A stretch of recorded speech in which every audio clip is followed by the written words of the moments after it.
Buen día, Dani. ¿Cómo estás, Luis? Bien, bueno, hoy la columna de hoy va a tener un regalito, una sorpresa. Pero el título de la columna es: en la historia ha habido muchos genocidios, entre ellos la Shoah. Y en la columna de hoy intentaré demostrar que no solo ha sido el más extremo, sino señalar su singularidad. La columna de hoy tiene una sorpresa, como te decía, que será develada al final.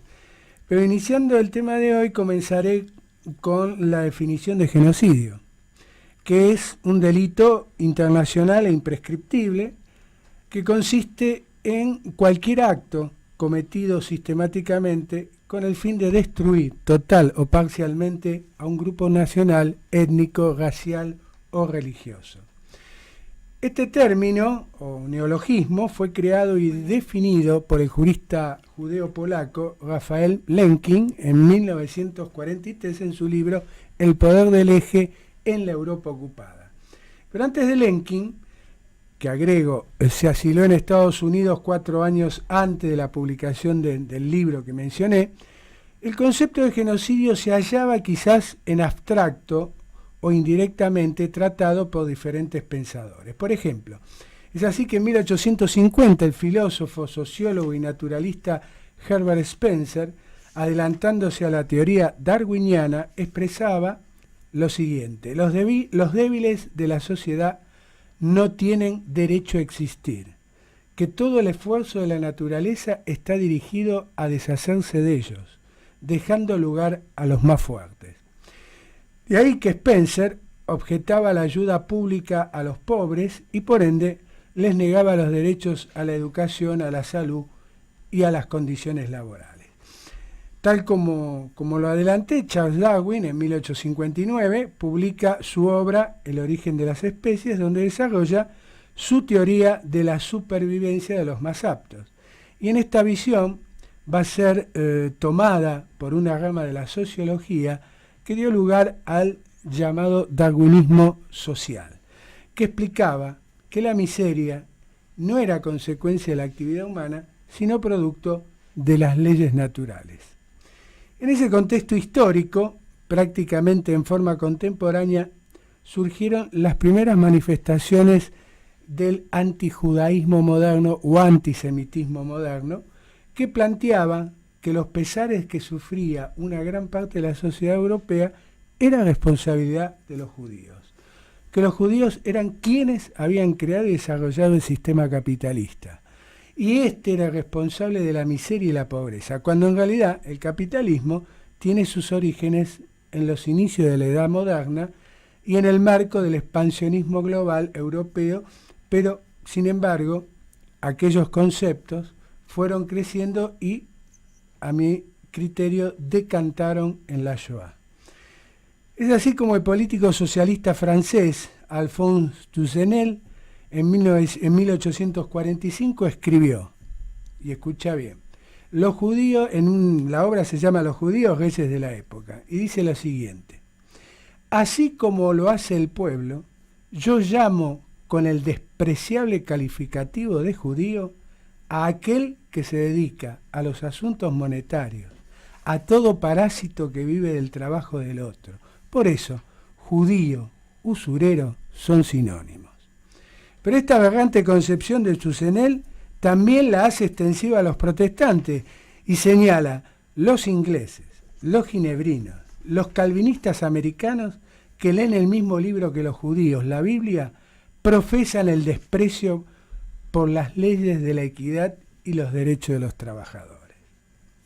También dentro del espectro del pensamiento de la izquierda, Karl Marx, apartándose obviamente de lo religioso, afirma que la cuestión judía es de índole económica y social.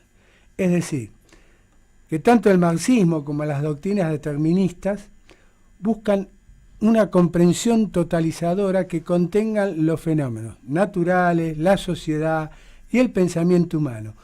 Es la construcción de una utopía que contiene elementos genocidas y la creación del otro como el enemigo, como el culpable de no alcanzar esa utopía. Por eso, aunque no lo parezca, el marxismo y el nazismo contemplan objetivos semejantes. El primero se basaba en una utopía social y el segundo en una utopía racial. Y para lograr ese objetivo cometieron aberrantes crímenes. En el caso de la Unión Soviética fue Stalin el ejecutor, con los gulags, los asesinatos de los opositores o la persecución de todo aquel que tenía un pasado burgués y no se afiliaba al partido, aunque valga señalar que la mayoría de los líderes de la Revolución Roja tenían ese origen, es decir, el burgués. Tras la caída del Imperio Soviético, los crímenes del stalinismo se difundieron. En el caso del nazismo, se conocieron tras finalizar el conflicto mundial y sus atrocidades quedaron expuestas a partir de los juicios de Nuremberg. Si analizamos el régimen nazi, podemos advertir que la condición del otro, a mi criterio, tiene una dualidad. Por un lado, en el marco ideológico, se materializa con la persecución y muerte de liberales, socialistas, comunistas, pero en algunos casos el final podía modificarse, renunciando a sus convicciones e ideología y servir fielmente al nazismo. Pero en el caso del judío, era un otro absoluto, inmodificable, ni siquiera con la conversión, como lo fuera en la Edad Media o en el periodo de la Inquisición, porque la utopía racial nazi no le importaba lo religioso, no le importaba ni siquiera lo que hubiera hecho ese judío por Alemania, porque no había razón ni circunstancia que un judío deje de ser judío. Es más, ni siquiera en la enfermiza utopía nazi, el judío podía ser calificado como una raza inferior, como por ejemplo veía a los eslavos, porque el judío era para el nazismo una especie infrahumana que debía exterminarse. Incluso en el caso del primer genocidio del siglo XX, el armenio, el pueblo armenio no fue visto por el régimen turco como el mal absoluto o como una especie infrahumana, pero eso obviamente para nada invalida el brutal crimen contra el pueblo armenio, que al igual que el judío no tuvo la protección de algunas potencias de la época, y es por eso que entonces Hitler, al encarar la solución final, muy sueltamente dice: ¿quién se acuerda hoy de los armenios? Por eso la Shoah no fue solo un genocidio extremo, sino único, singular, por la concepción del otro absoluto, donde para algunos encontrarán semejanzas y diferencias con otros genocidios que forman parte de la historia.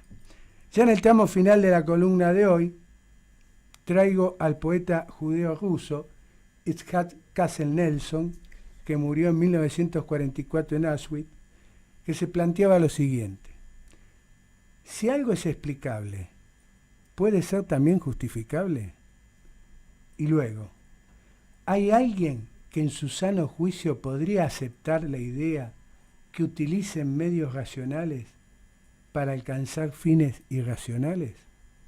Preguntas estas que al menos yo podría responder desde el análisis histórico, pero propongo para una mayor comprensión de este genocidio único, singular, que reitero, la singularidad está a mi criterio en la construcción del otro absoluto, sumemos el aporte de la psicología.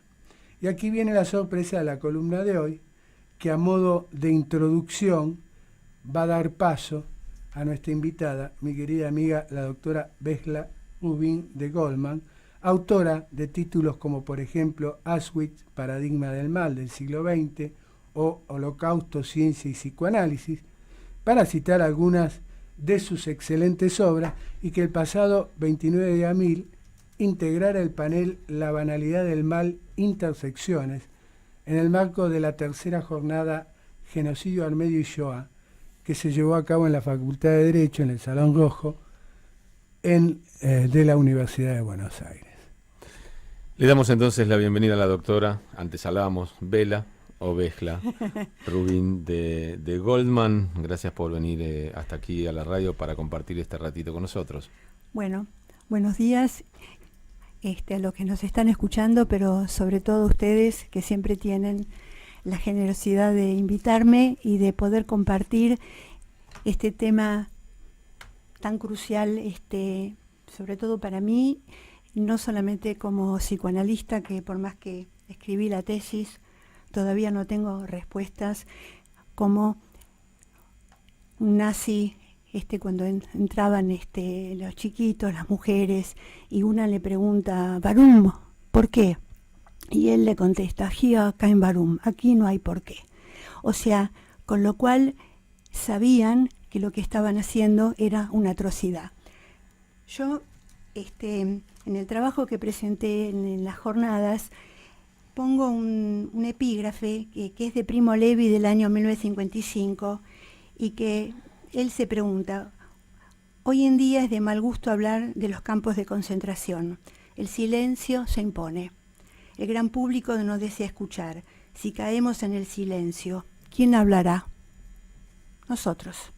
Nosotros, y no solo nosotros. Vos sabés que el otro día hablábamos con chicos que participan de un programa que justamente junta sobrevivientes de la Shoah con adolescentes o posadolescentes como idea, pero no solo para escucharlos, para convivir de alguna manera durante el tiempo, para poder trasladar, llevar a las próximas generaciones esas voces, ¿no?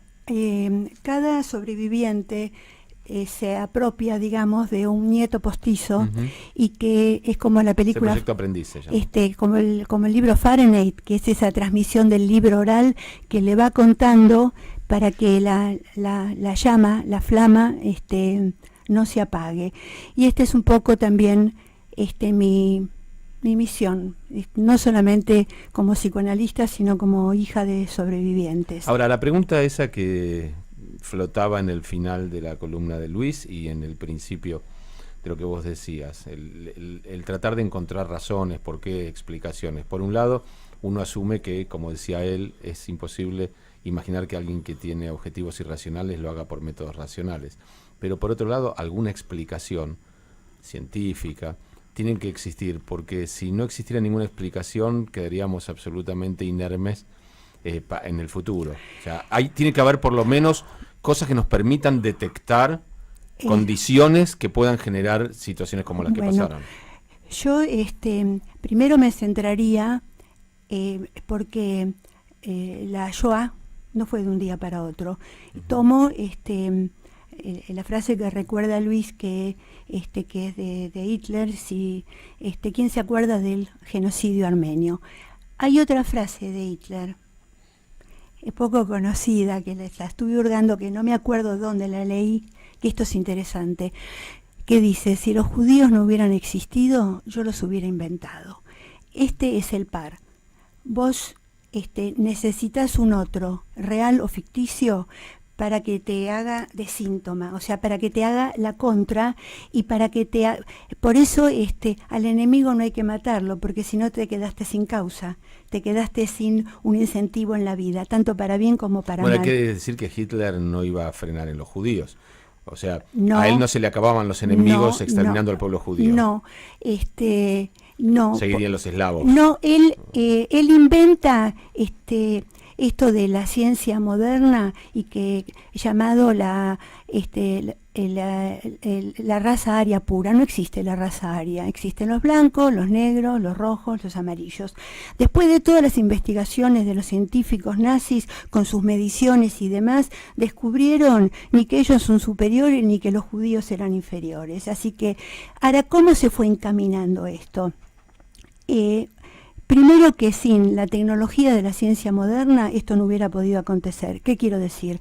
Con el invento de los trenes, que eran importantes, de ahí Eichmann el papel que hizo, después con esas mismas fábricas de los trenes fabricaban los hornos crematorios, después con la colaboración de la IBM, que utilizan las tarjetas de 6 dígitos, las tarjetas Hollerith, que estaban todos clasificados, y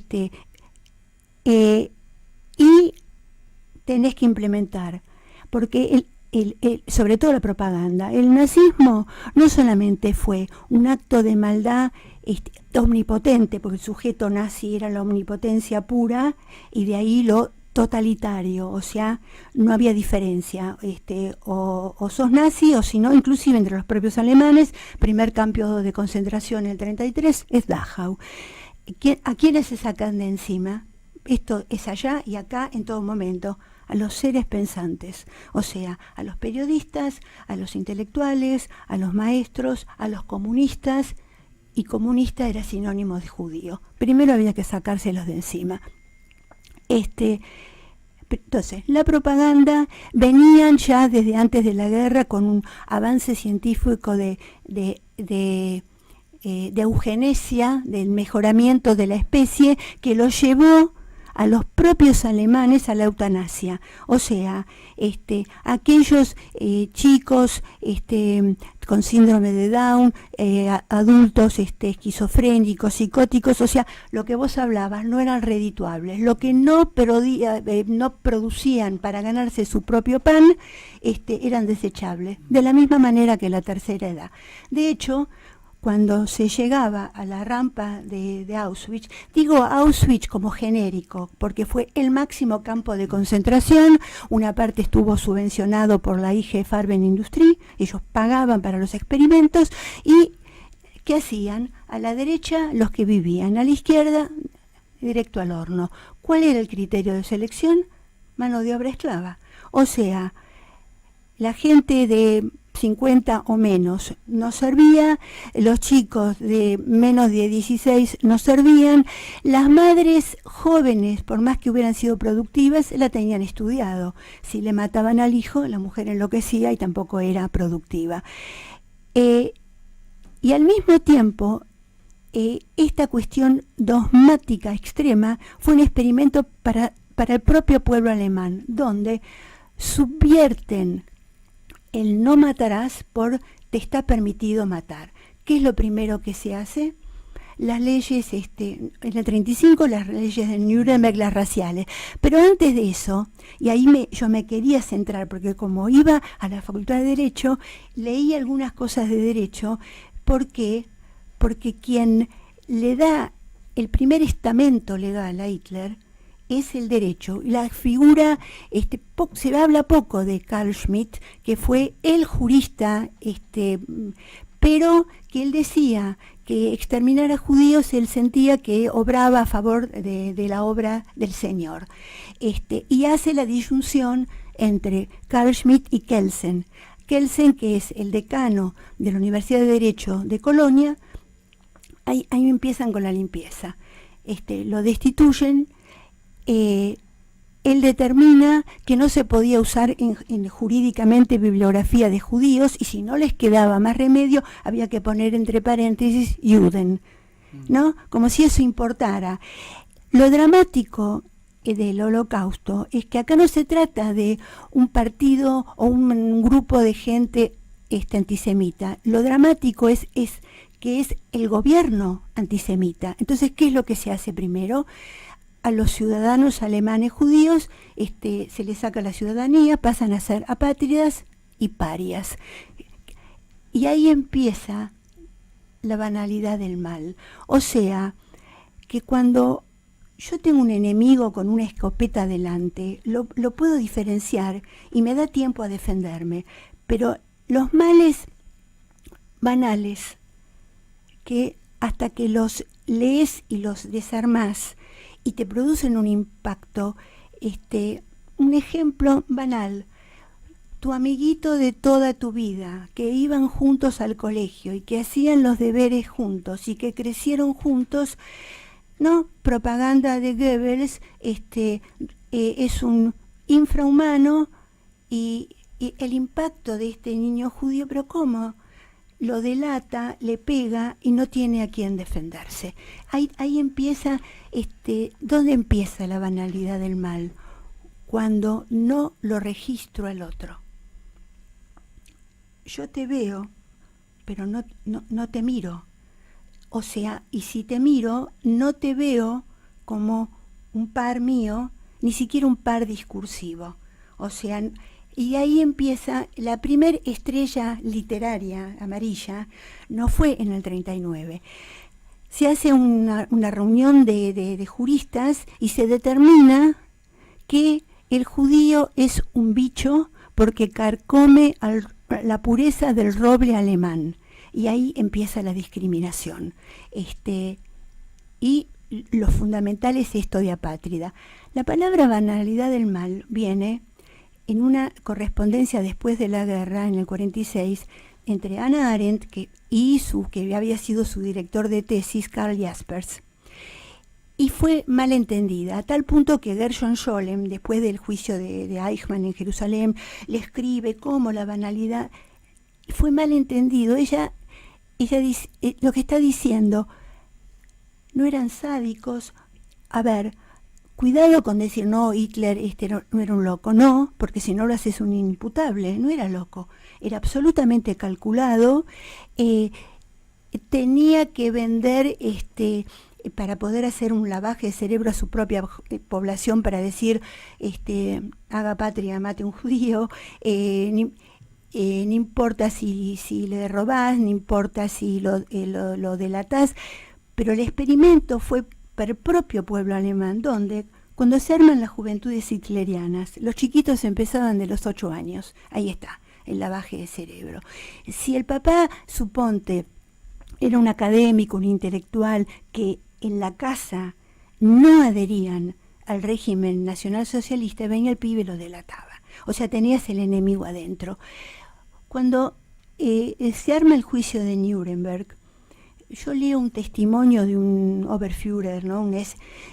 ¿Sabe lo que dice? Bueno, pero si a nosotros toda la vida nos dijeron que el judío es el demonio, ¿y qué querías que hagamos?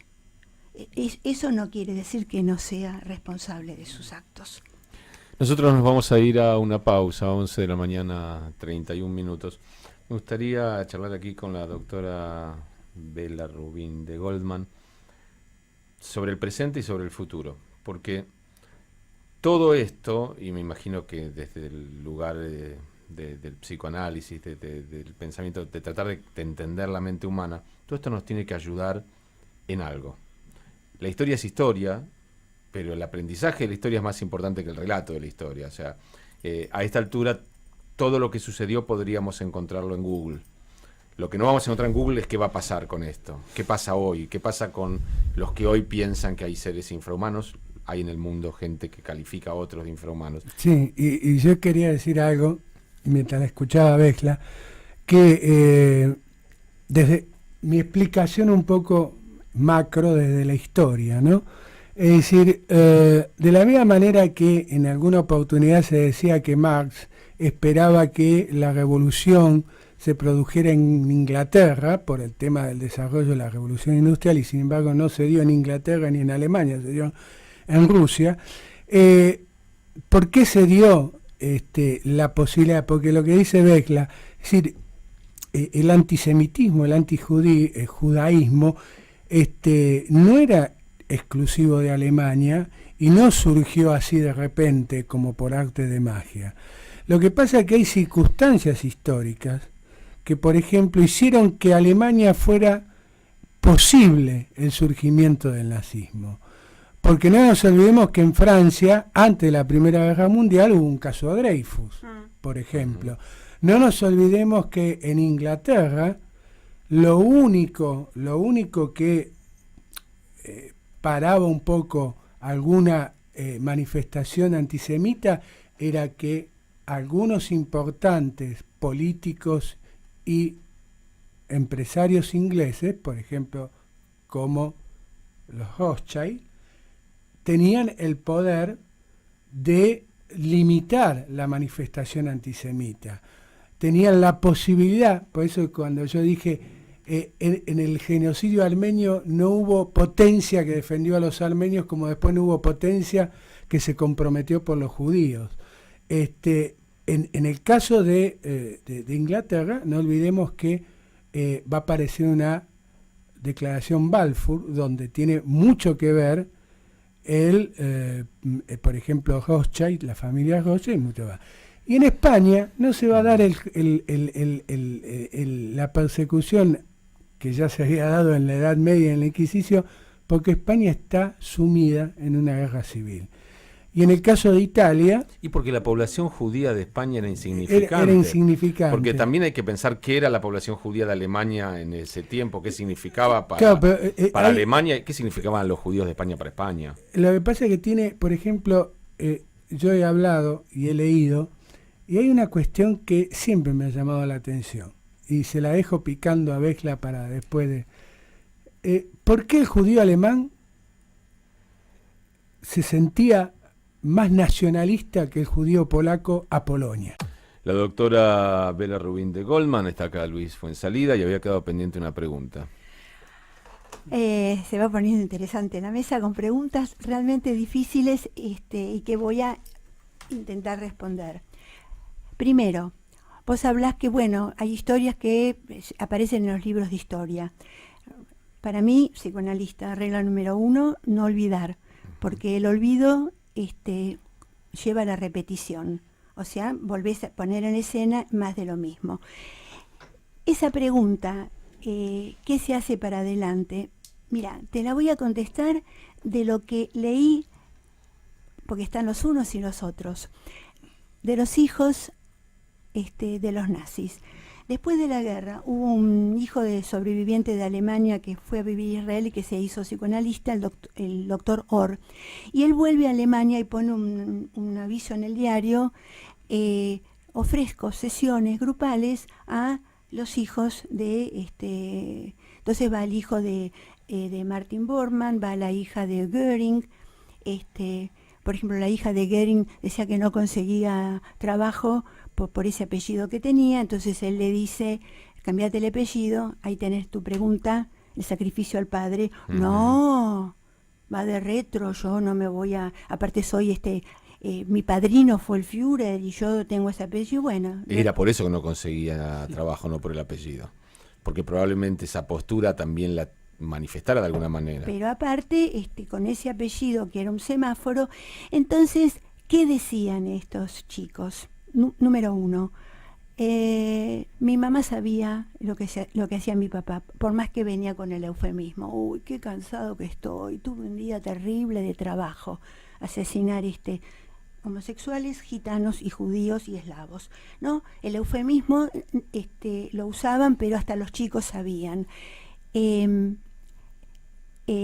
Al final de cuando se cierra ese ciclo de entrevistas psicoanalíticas, ¿sabes lo que dicen? No hacerse los tontos con los primeros indicios. Porque lo dejas pasar y el otro va por más. Ejemplo. No, por eso a mí me parece radical lo importante que cuando aparece una esvástica en una casa, la DAIA tiene que intervenir inmediatamente, porque si no, lo dejas pasar, entonces el de al lado se copia y después ya se hacen amiguitas las esvásticas, la segregación, las injurias. Se empieza por ahí. Entonces, ¿por dónde se empieza? Por no hacerse el tonto. O sea, ¿y no está pasando eso, Bela, ahora en Europa? Porque yo veo que hay gobiernos haciéndose los tontos y el crecimiento de la xenofobia. Pero no tenés que ir tan lejos, Dani.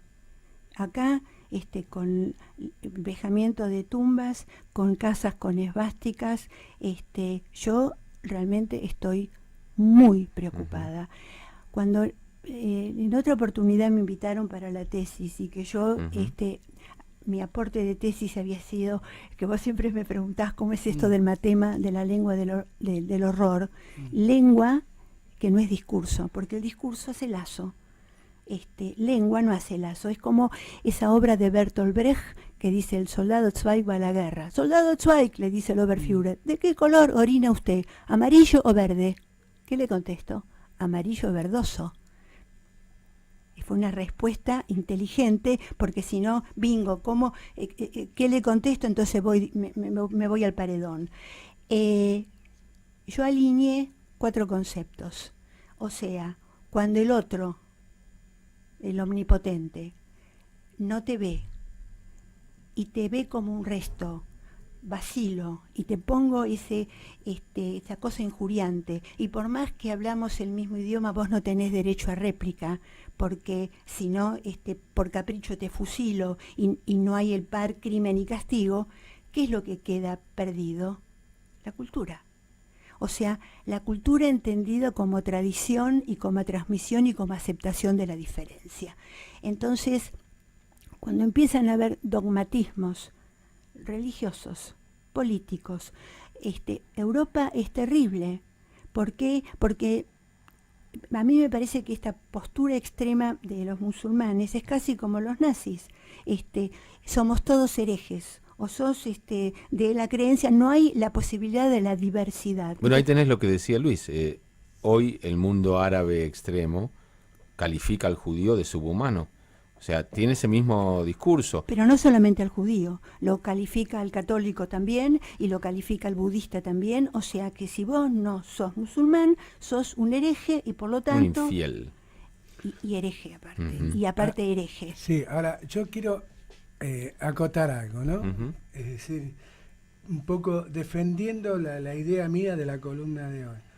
Porque hasta en el caso, y bueno, está escrito en el Corán, pero hasta en el caso de el extremismo islámico, el otro no es absoluto.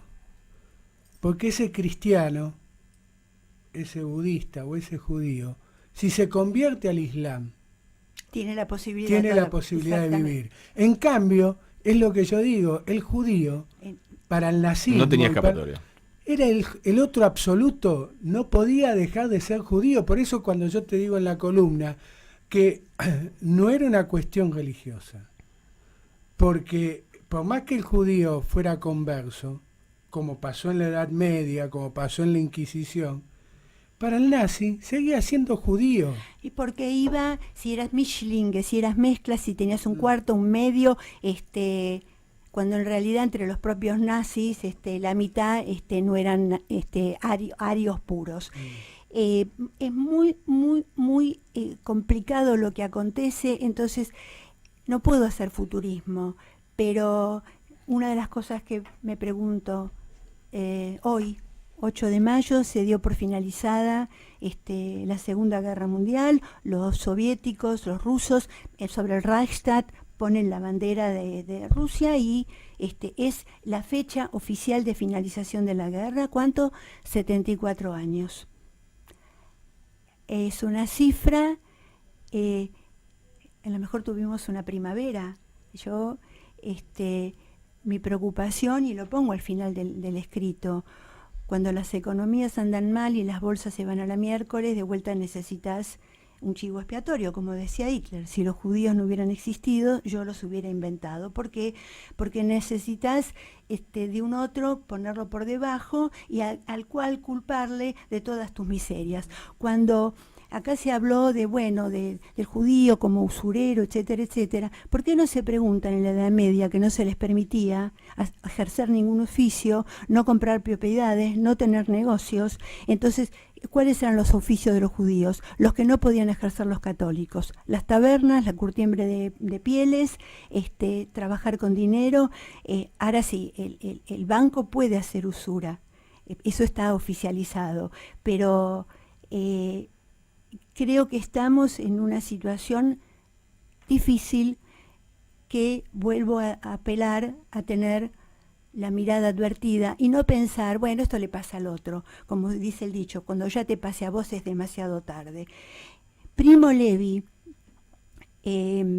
a mí él me impacta, cuando apenas termina la guerra, él escribe si esto es un hombre y no le interesan, no se la publican, después de 10 años es el gran bestseller. ¿Por qué? Porque el otro no quería saber y los que se habían salvado se sentían culpables y los agresores menos todavía. O cuando entra el ejército, Eisenhower entra a Alemania y ve, no podía creer esos humanos vivos, entonces van al pueblo de Auschwitz, de Auschwitz. No, nosotros no sabíamos nada. ¿Cómo que no sabían nada? Y las chimeneas y los obreros esclavos que ustedes pedían para que vayan a su casa, todos buenos muchachos, porque negocios son negocios. Una de las cosas, apelando a esto de una lectura política, fíjate vos que ni bien asume Hitler el 20 de enero del 33, el 27 manda a quemar el Reichstag, el Parlamento. Le echa la culpa a los comunistas, decir comunista era sinónimo de judío. Hannah Arendt. Eso le significó un acontecimiento. Un acontecimiento es un corte en tu vida que marca un antes y un después. Y ahí ella dijo, ahí tenés el signo que ella vio, mala fariña. Esto me está poniendo de vuelta a mí mi responsabilidad, no como mera espectadora de mi judaísmo, a pesar de que estoy asimilada. Nunca la bautizaron, hay gente que no la bautizaron, y dijo, este país ya no me alberga a mí. Entonces se va a Francia. Bertolt Brecht se va al día siguiente de la quema del Reichstag, porque ya lo habían llamado la Gestapo para... Él se va. Walter Benjamin también, o sea que los intelectuales con una lectura un poco visionaria dijeron, acá no vamos a tener cabida. ¿Por qué? Porque si vos mandás a quemar el Parlamento, y esto sí tuvo que ver la ideología de Carl Schmitt, que decía, el Führer es el soberano máximo, no hay que pasar por una mayoría populachera que no está a mi altura, a un voto popular, él tiene que regir por estado de excepción y poder neutro. Entonces, si ya no tenés al máximo estamento jurídico a quien apelar, si a vos te maltratan, quiere decir que realmente sos un bicho. Y los alemanes decían, ¿y quién siente culpa por matar a una plaga? A un bicho, a una cucaracha, a una rata. Entonces eso los eximía del mandato, no matarás, sí, matá porque haces patria. Quiero agradecerle a todos los oyentes que están aquí opinando, a Isi desde Israel y a tantos otros. Ya se nos va a acabar el tiempo, pero yo quería, recién en parte lo estabas diciendo, hay quienes tienen la posibilidad intelectual de decodificar más rápido o más eficientemente los síntomas de lo que pueda pasar. La pregunta es, no todos, aunque lo decodificáramos, podemos escaparnos a algún lugar o tenemos un lugar a donde escapar. O sea, ¿qué pasa con el resto de la sociedad, que es la que no puede irse, que vive en un lugar, o yo qué, con eso que está pasando? ¿A quién recurre? No sé por qué se me juntó recién con la idea que escuchaba el otro día de Mempo Giardinelli de terminar con el poder judicial, ¿no? Con la idea de que la justicia sea un poder y pasa a ser solo un servicio, como si fuera la recolección de residuos. Digo, en algún lugar vos decías, si yo no tengo a quién pedir, no tengo a quién peticionar, no tengo frente a quién quejarme, nadie que haga justicia por mí, porque eso sería, como vos mencionabas antes, lo de las potencias, ¿no? Alguien que te defienda, alguien que cuando vos te pase algo, yo siento que, lo pongo en Europa porque todo esto pasó en Europa, nació en Europa y hoy vuelve a renacer en Europa. Y 74 años es nada en tiempo histórico para que algo vuelva a oler rancio otra vez. Pueden las circunstancias no parecerse por muchas razones, y creo que una, que es la que estamos recordando hoy, es la existencia del Estado de Israel. O sea, hay una enorme diferencia entre lo que pueda pasarle a un judío en Francia hoy de lo que le podía pasar al judío de Francia hace 75, 78, 80 años o 1000 años. Por eso para mí es tan importante, y por eso hoy se nos junta un poquitito Shoah con Yom HaZikaron. Pasó la semana pasada, pero no es tampoco tan casual que nos pase en una semana la recordación de tres momentos muy importantes: la Shoah, la creación del Estado de Israel y el defender el Estado de Israel. Yo vuelvo a mencionar una frase que me dijo Itzhak Nabon en una visita a la Argentina, cuando le pregunté qué opinaba sobre aquellos que decían que Israel no hubiese existido si no hubiese sido por la Shoah. Y Itzhak Nabon me miró y me dijo, eso yo no te lo puedo decir, por la verdad no sé qué hubiese pasado si... De lo único que puedes estar seguro es que no hubiese habido Shoah si existía el Estado de Israel. Exactamente. Y esa es la frase que yo me quedo. Es una enorme diferencia, porque en Israel hoy estamos recordando 23.000 muertos. Más de 23.000. 23.000, 25.000, 26.000, que siguen representando en términos de lo que el pueblo judío sufrió a lo largo de la historia, casi nada. Y yo sé que hoy el que está llorando un hijo, el que está llorando un padre, o un vecino, o un amigo, decirle 23.000, 2.300.000 o 6 millones le da igual, porque para él es uno, y ese uno es todo. En eso estamos de acuerdo. Ahora, para quienes hacen un análisis político, histórico o psicológico, en esta mesa tenemos ambos, pensar que un pueblo que hace 75 años perdía por día 10, 15, 20 mil personas en campos de exterminio, decir que en los 71 que pasaron le tocó sacrificar 23.000 vidas, es entender la enorme diferencia entre que exista el Estado de Israel y que no exista. Porque hoy hay millones de enemigos del pueblo judío. Pero no es lo mismo que antes. Quiero agregar algo. Sí. De vuelta a Primo Levi. Dice, los monstruos existen, pero son demasiado pocos para resultar realmente peligrosos. Más peligrosos son los hombres normales. Mi pregunta era, ¿no? ¿Cuál es el destino? Digamos, ¿qué pasó con los sobrevivientes? No se puede generalizar. Hubo quienes dijeron, tengo que sobrevivir para contar y sobre todo no pasarán, ¿no? Como, y quiero traer hijos al mundo para mostrar que Mirzenendo, que todavía estamos acá. Hubo otros, me toca en lo personal, mi cuñado nació en el 40, sobrevivió, al igual que Imre Kertész, decía, no, yo no voy a traer hijos al mundo porque es una elección forzada. Mi hijo se va a llamar Kertész y si vuelve a acontecer lo mismo, no va a tener escapatoria. Hubo otros, y esto es lo que me impacta. Yo pensé que aquellos sobrevivientes que pusieron al decir, o sea, pudieron escribir, que fue como una catarsis de ese drama. Y sin embargo no fue así.